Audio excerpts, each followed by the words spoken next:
All right, I'm going to get started. Thanks for everyone for showing up to this Fireside chat with Brian from Jito.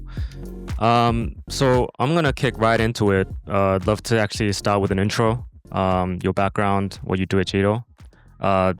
Myself, I'm a partner at Big Brain Holdings, but I think everyone's here to see Brian, so. Yeah.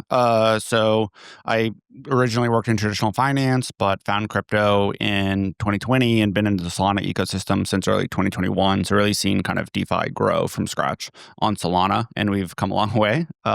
So been with Jito for about 2.5 years, and I currently lead the foundation, which is kind of where all non-technical activity happens for Jito. So can think of it as like comparable to Solana Foundation for the Jito network. All right, awesome. So the first question I have is, how does restaking and its launch enable new features for Jito Soul primarily?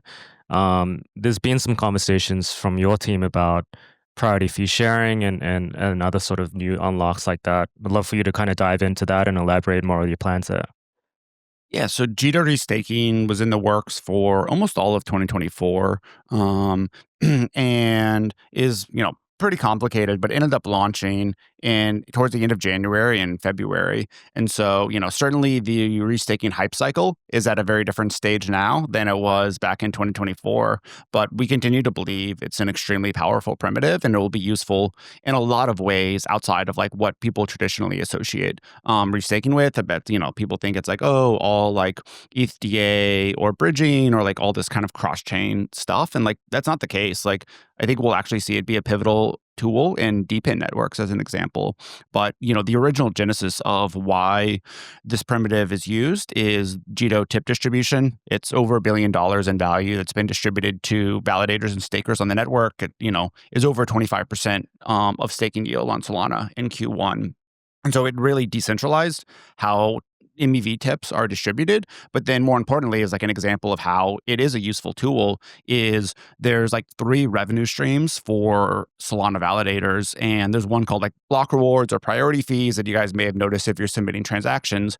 And that there's no easy mechanism for validators to distribute that to their stakers. And so you see like some large stakers get like bilateral deals, but it's like, very cumbersome to implement. And so like the primitive that was developed called Tip Router actually enables that very easily. And so there's like actually a core protocol change to Solana to enable this functionality because it is something that the chain needs to give flexibility to validators. But this is just something that's like almost plug and play from the existing technology. And so that's something that Jito Soul governance has voted to include, where priority fees as a third fee stream for Jito Soul stakers and potentially any other stakers on Solana can't benefit from that. And so it's launching probably by the end of May and will again be an additional fee stream in a way that validators have new flexibility to kind of reward their stakers. And so that's something that we're super excited about, that there's not many staking options on Solana today that have that fee stream. And so it's just a unique benefit of Jito Soul. In addition to Jito Soul is like the main collateral within restaking. And so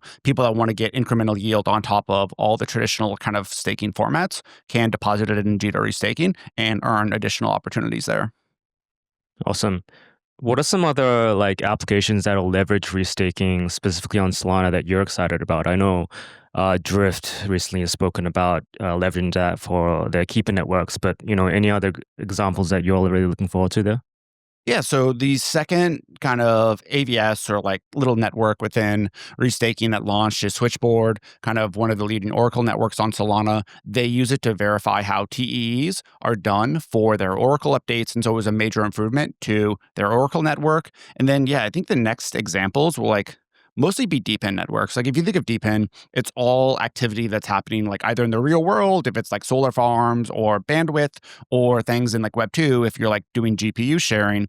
And the principal problem they solve is how you bridge what services are being provided and consumed in off-chain environments into the on-chain world so that the tokens can be distributed and the entire model works in the more efficient format of DePIN. And so that's a very hard problem, especially a lot of DePIN teams aren't actually very crypto native. They like have expertise in their real world asset. And so, we're talking to a variety of DePIN networks about how this can help just enable them to launch products faster and end up having a better user experience for everyone. And so I think DeepIn will be cool. There's, some cross-chain stuff. There's a couple DeFi applications. And so it's really, the design space is much broader, and it's, an educational process, and it requires some development work. And so it's, a slow build out, but the focus is on real yield. So like Jito restaking, since it's been live in 6 weeks, has distributed over $500,000 in real yield, as opposed to like a lot of networks that are just purely token emissions. And so that's more than, more than Eigenlayer, more than Symbiotic, or any other restaking and network in crypto. And so that's the emphasis, is like, it doesn't matter what TVL is in there. It's like opportunities for people to use this and earn additional sustainable rewards. All right, awesome. Um, there's also been a lot of talk about institutional adoption of Solana recently, with the likes of Stroll strategy initiatives as well, and generally a lot of just, I think a lot of appetite coming from, again, institutions. How do you view that trend, and what does that mean for Sol stakers? Yeah, it's like kind of a meme, right? Like every team is probably saying like, "Oh, institutions are coming," or like, "We're doing institutional stuff." And like, it's one, like, institutions aren't a monolith at all, right? It's like covers the gamut of like VCs like Big Brain that have a lot of Sol probably in a qualified custodian, to, like BlackRock on their Solana ETF. So like those are all very different actors with very different preferences. But what it means for Jito is that liquid staking today remains less than 10% of total stake on the network. The vast, vast majority of Sol is held by non-retail people in off-chain kind of custodian environments. And, they are missing out on a lot of the benefits of what liquid staking is. And part of that is like, there's not utility for liquid staking token if it's sitting in, Coinbase custody, and you're just wanting staking rewards. They're like, why engage? But there's actually like comparable primitives to a lot of DeFi, and the liquidity benefits are very real for kind of some of the newer class of customers that are coming in, that are like ETFs that need liquidity to meet redemptions, or trading firms that are doing, delta neutral hedging strategies like funding rates and other things. And so it's a very significant push. And I think that we'll see the liquid staking adoption, and hopefully Jito Sol adoption, grow significantly as the integrations and utility of the product becomes apparent to those players throughout this year. So it's something that I'm personally, and the rest of the foundation team, is spending significant time on. Got it. Okay, awesome. I think one of the more controversial topics that people are really interested in, when it comes to Jito, is MEV, and particularly sandwiching. How do you view the current state of that space right now, and again, how stakers might think about that with regards to Jito? Yeah, sandwiching is tough on Solana. Like, Jito was formed to minimize the negative externalities of MEV and maximize the positive benefits of MEV. And MEV is like a loaded word, but like the majority of it should be a force for good. It's, if you have like four different Orca pools for Bonk and they're all trading at different prices, that's bad user experience. It's inefficient markets. And so like that type of arbitrage that doesn't impact user execution and actually improves user execution, that is healthy. And it's also very profitable for those people. And like the way Jito's system is set up is it redistributes that profit to everyone who is staking Solana in a completely even way. So there's no benefits for big actors versus small actors. So that's the genesis. But like the problem is that Solana's supply chain for how transactions are delivered is very complicated, and there's no privacy there. And so there's certain validators in Solana and other people in the network that are willing to earn extra profits by enabling things like sandwiching. And that's something that I personally, and the Jito organization, feels is not good for Solana. That if, when you trade on Solana, you get worse execution because you're sandwiched on a trade. But if you trade on Binance, you get exactly what you expect without any interference. Like, users are going to stay on Binance. They're not going to trade on Solana. And that's bad for all of us because we want that activity on Solana. So there was decisions made, like Jito deprecated the mempool back in a little over a year ago, actually, which significantly reduced the rate of sandwiching on Solana, but we still see it in some formats.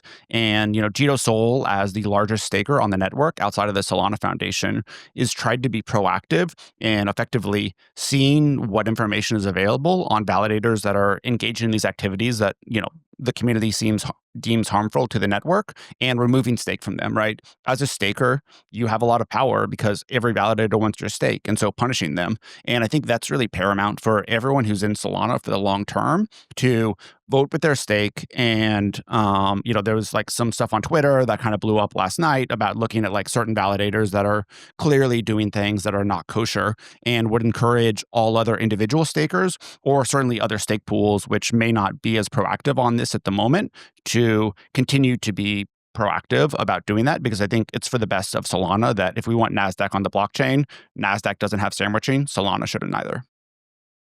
Interesting. Beyond,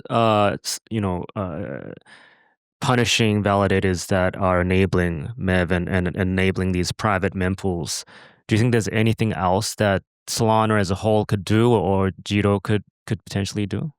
Yeah, for sure. That is, a longer conversation, but we put out some blog posts earlier this year, and there's definitely work that can be done to fix the underlying changes in terms of the lack of privacy and the lack of attribution and how Solana transactions are submitted and ultimately executed. And so, this like stake movement punishment, that's somewhat of a band-aid. And, obviously it would be nice if apps moved to like sandwiching resistant models, if interfaces had less slippage, and like all of this would reduce the profitability and the prevalence of sandwiching. But there are underlying core changes that can help with that. And the Jito Labs team has been working for months on ideas to make the entire MEV stack and the entire Solana supply chain more transparent and more attributable so that validators it's clear what validators information are receiving and if there's anything that they're doing internally that is resulting in worse execution for user transactions. All right, awesome. Um, well, I'm sure there's a lot of Jito holders here, and for those of you listening online, what are the plans going forward with regards to Jito tokenomics and ultimately how more value can accrue to Jito token itself? Yeah, the JTO token was launched in December of 2023. It was originally just a governance only token. And, it has quite a lot of governance power when you think of it covering like the largest stake pool in Solana, as well as a lot of the MEV policies. But, wanted to, I think tokens should be more than governance tokens as well. And so with restaking, Jito now can be staked in restaking and earn additional yield. It's actually like auto compounded. And so the fees come in Jito Sol. And then if you stake your JTO, it's actually the vault operator that is buying JTO with those yields. And so it's like effectively like a buyback and an auto compounding staking yield from the secondary market. But then that's only like 15 bips of this fee stream. And it's in total like 2.7%. So it's a significant amount of fees that are going just to the Jito DAO's piggy bank today. It's controlled completely by token holders. But we've gotten feedback from holders that they actually want to be more proactive with how all of that capital is spent. And so whether it is some form of reinvestment from the DAO, whether it's things like a buyback and burn, whether it's more staking, like more yields to people that are, staking JTO, like the good news is that, the Jito network earns a lot of fees for the protocol. And really now, like, there's on the Jito DAO governance forums, encourage you all to check it out. Like very, very sophisticated investors in crypto. So like Multicoin, Pantera Capital, North Island Ventures, Blockworks, Gauntlet, like all of these people are kind of having a very active discussion. There was even like a video roundtable yesterday to figure out like what is the best use of the value coming into Jito for the JTO community holders and token holders. So if any of you guys are JTO token holders or interested in this, encourage you to check it out or talk to me afterwards. Like I really want to hear from a lot of viewpoints, and this is, a major decision of how JTO DAO should evolve. And think that, there's a lot of room for exciting stuff to use that capital for going forward. So, very curious how we should do it. I haven't made up my mind, and looking for any opinions possible, but that's very cool to see the community come together, engage in this sophisticated discussion, and hopefully continue to increase the importance of JTO in the overall network. All right, we got 30 seconds left. If there's one thing that you guys want to achieve as a company and team and project in the next 2 years, what do you think would be? I think Jito has a variety of protocols, right? It's like the entire MEV stack, then the liquid staking pool and restaking. But like when you abstract it away, it's really like the economic engine for how Solana works, right? If you want to land a trade fast, use Jito tips. If you need a stake, then you stake with Jito Sol and you get that. And then incrementally, there's Jito restaking, which is actually like helping power the rest of that. And so there's a pretty cohesive view of just remaining core economic infrastructure for Solana. And I think that will evolve with some of the MEV changes that I touched on earlier, as well as how kind of Jito Sol and restaking grow. But that is the underlying thesis of like, we make the value flow on Solana better, faster, and hopefully just enable Solana to continue growing its importance as a tool for meme coin traders, deep end projects, consumer apps, and everything else.